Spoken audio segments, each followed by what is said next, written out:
Looking at the 1st district race, Democrat John Larson is running for a 13th term, but this year he's being challenged from within his own party.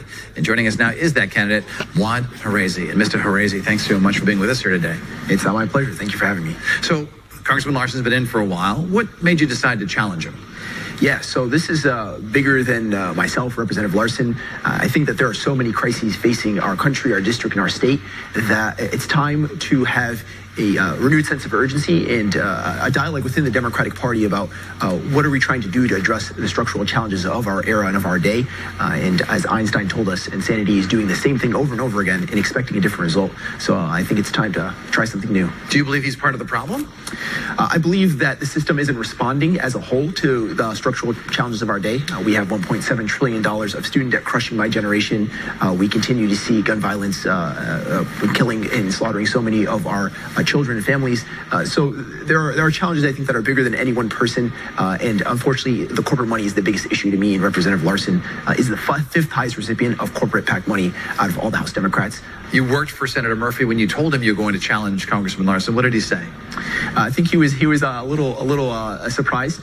Like most people within the establishment, they're not exactly thrilled with sometimes challenges within the party. But Senator Murphy is somebody I admire, and he told me that he does not believe primaries, that anyone should stop a primary, that this is the heartbeat of democracy, and that we should all welcome this debate within the party. And so I was encouraged by his willingness to kind of allow this to happen and not try to kind of be a roadblock or an impediment of any sort. Do you believe he was encouraging you to run?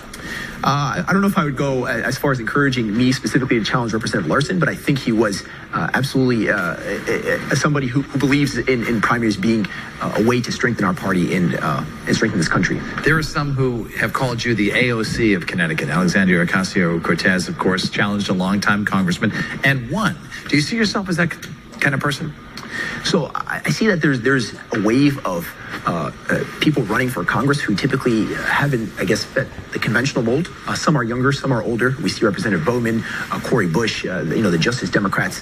And I do see myself following a similar path, which is I want to make our country and our party stronger. Specifically, is there something he's done or something he's voted for that you would have done differently? Yeah, so I think the corporate money undergirds a lot of the other challenges, but absolutely. For instance, he voted to deregulate Wall Street. That was one of the most consequential bills for my generation in our state. So I would have taken a different approach. I don't think that repealing Glass-Steagall was a good idea. It's what precipitated the crash of 2008 and the Great Recession. So that's just one example, but a hugely consequential one. Also, he's voted to fund the Iraq War.